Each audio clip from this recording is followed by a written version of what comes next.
அன்பார்ந்த முருக பக்தர்கள் வணக்கம். நான் ஜெயம் கோபி. இந்த குரல் பதிவு எது சம்மந்தமானது அப்படின்னு பார்த்தீங்கன்னா, இப்போ ஒரு சகோதரர் ஒரு கமெண்ட் பண்ணியிருந்தாரு. எனக்கு நடந்த சம்பவத்துக்கும் இந்த சம்பவத்துக்கும் ஒரு மிகப்பெரிய கனெக்டிவிட்டி இருக்குது. அது மட்டும் இல்லாமல் இந்த குரல் பதிவு நான் நேர்காணல் பேட்டியில் சொல்லலாம், இந்த ஒரு விஷயத்தை பற்றி தான் நான் நினச்சிருந்தேன். ஆனால் எப்பயுமே இப்போ ஓம் சரணபாபாவும் பக்தி ஃபீட்டையும் பேட்டி கொடுத்ததுனால இன்னும் கண்டிப்பாக 1 மாத காலம் ஆகும் அடுத்த நேர்காணல் போகிறதுக்கு. அப்போ இது சம்மந்தமாக எப்போ உத்தரவு கிடைக்குதோ அப்போ நம்ம இந்த குரல் பதிவு பண்ணலாம் அப்படின்ற ஒரு முடிவில் இருக்கும்போது கரெக்டாக இந்த சகோதரர் கேள்வி கேட்கறதுக்கும் அந்த உத்தரவும் கரெக்டாக வந்துச்சு. என்னென்னா, இந்த ஒரு விஷயத்த வந்து எல்லா முருக பக்தர்களும் கண்டிப்பாக உணருங்க. உணர்ந்தினால் மட்டும்தான் உங்களால் முருகரை உணர முடியும், முருக சக்தியை கடத்தி கொண்டு போக முடியும். என்னென்னா, ஜோதிடம் வந்து 100% உண்மை, 100 1000% உண்மை. அதே சமயத்தில் ஒரு 10,000% வந்து முருக பக்தியும் உண்மை, முருக சக்தியும் உண்மை.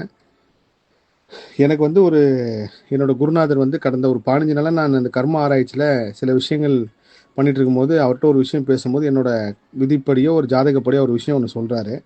ஒரு இடத்துல வந்து நீங்கள் லாக் ஆகிற மாதிரி ஒரு சூழ்நிலை வரும் சார், இது கண்டிப்பாக நடக்குங்க சார், அந்த இடத்துல மட்டும் கவனமாக இருங்க அப்படின்றாரு. ஆனால் என்னோட முருக பக்தி எதுவுமே வேணாம் முருகா, நீ மட்டும் போதும் முருகா அப்படின்ற ஒரு கட்டத்துக்கு வந்ததுக்கப்புறம் முருகர் பல விஷயத்தில் வந்து நிறைய காப்பாற்றிருந்தது நான் கண்கூட உணர்ந்திருக்கேன். எங்கே விதியே மாத்துறாரு, எங்கே தலையெழுத்தை மாத்துறான்றதையும் நான் பல தடவை உணர்ந்திருக்கேன். இப்போ இந்த முருக பக்தர்கள் சேர்த்து மிச்சம் எல்லா முருக பக்தர்களும் தான் இந்த குரல் பதிவே நான் பதிவு செய்கிறேன். என்னென்னா, கடந்த வெள்ளிக்கிழமை வந்து மொத்தம் ஒரு 3 இடத்துல ஒரு விஷயமாவது. வெள்ளிக்கிழமை காலையில் ஒரு மணிக்கு ஒரு விபத்து ஏற்படுது. அது சிறிய விபத்து தான், ரொம்ப யாருக்கெல்லாம் ஒன்றும் பெருசாகல, வண்டிக்கு மட்டும்தான் ஆகுது. அதுக்கப்புறம் பார்த்தீங்கன்னா, டி நகரில் அன்று மாலையே டி நகரில் ஒரு காம்ப்ளெக்ஸில் போகும்போது நான் 4வது மாடியிலேருந்து 1வது மாடிக்கு வந்தாகணும். வரப்போ பார்த்தீங்கன்னா கரெக்டாக 4வது மாடியில் இருப்போ லிஃப்ட்டு கரண்ட் கட் ஆகிடுச்சு, ஜென்ரேட்டரும் வேலை செய்யலை. கிட்டத்தட்ட ஒரு 30 நிமிஷம் நான் அந்த லிஃப்ட்டில் இருந்தேன். அப்போ எனக்கு அவர் அந்த குருநாதர் சொன்னது ஞாபகம் வந்துச்சு. ஓ இதுதானா அப்படின்றப்போ நான் வந்து எந்த ஒரு யாருக்கும் ஃபோன் பண்ணி இந்த மாதிரி நான் மாட்டிக்கிட்டேன்னு சொல்ல, அப்படியே பொறுமையாக இருக்கேன், இருட்டாக இருக்கேன். நான் அந்த லிஃப்ட் ஃபோட்டோவை நான் பதிவு செய்கிறேன் பாருங்கள். அப்போ நான் உணர்ந்த விஷயத்த மாதிரி நீங்கள் எல்லாருமே இதுக்கப்புறம் உணருங்க. என்னென்னா, ஏதோ ஒரு பெரிய வர ஆபத்தை, ஏதோ ஒரு பெருசாக வர, ஏன்னா சமீப காலமாக ஒரு முக்கியமான ஒரு 2 பேருக்கு, ஒரு நீதிபதியோட மகன் சம்மந்தமாக ஒரு விஷயத்துக்கு அந்த கர்ம ஆராய்ச்சிக்கு போகும்போது அதோட தாக்கம் வந்து ரொம்ப பெருசாக இருந்தது நான் உணர்ந்தேன். அது கூட ஏன்னா அந்த நீதிபதி ரொம்ப நல்லவர், அவங்க ரொம்ப ஒரு நீதி சார்ந்த ஒரு பெரிய விஷயம் செய்கிறாங்க அப்படின்றதுனால அதை பார்க்க போகும்போது அதோட தாக்கத்தை நான் உணர்ந்தேன். அப்போ ஏதோ ஒரு பெரிய ஆபத்து வந்து என்னை முருகர் எப்படி வந்து காப்பாற்றிருக்காரு பாருங்கள். மேபி இந்த லிஃப்ட்டில் நான் ஒரு 30 நிமிஷம் மாட்டலை அப்படின்னா நிச்சயமாக ஏதோ ஒரு விதிப்படியோ ஜாதகப்படியோ ஒரு பெரிய தாக்கத்தை ஏற்படுத்தியிருக்கோம். இது மட்டும் கிடையாது, இதுக்கு முன்னாடி நடந்த சின்ன விபத்து கூட அப்படி தான்.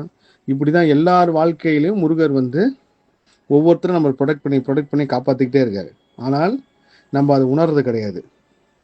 இந்த மாதிரி ஆயிடுச்சு அந்த மாதிரி ஆயிடுச்சுன்னு சோர்ந்து தான் போயிடுமே தவிர, இதை நம்ம அனுபவிக்கலைன்னா இதை விட ஒரு பெரிய துன்பம் உங்களுக்கு வந்திருக்கும் அப்படின்னு நீங்கள் எப்போ உணர்றீங்களோ அப்போ ஒரு முடிச்சு வந்து அவள்கிட்ட வந்து நீங்கள் பார்க்கலாம். ஸோ இந்த சகோதரர் கேட்டதுக்கும் இந்த பதிவுக்கும் மிகப்பெரிய ஒரு தொடர்பு இருக்குது. அதுதான் இது.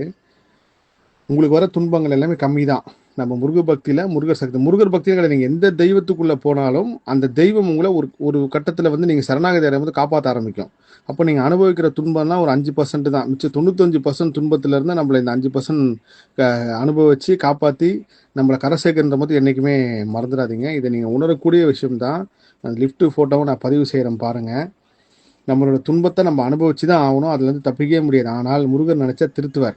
எப்படி ஒரு பெண் சக்தி நம்மளை வாழ்க்கையை மாற்றி அமைக்கிறாங்களோ, இந்த முருக சக்தியில் இருக்கும்போது நம்ம முருகர் தலையெழுத்தை மாற்றுவார். இது உண்மையிலே வந்து நான் கண்ட அனுபவபூர்வமான உண்மை. இந்த குரல் பதிவு எத்தனையோ பேர் மனசில் இந்த சந்தேகங்களுக்கு ஒரு பதிலாக இருக்கும்னு நான் நம்புகிறேன். எல்லா புகழும் முருகனுக்கே. நன்றி.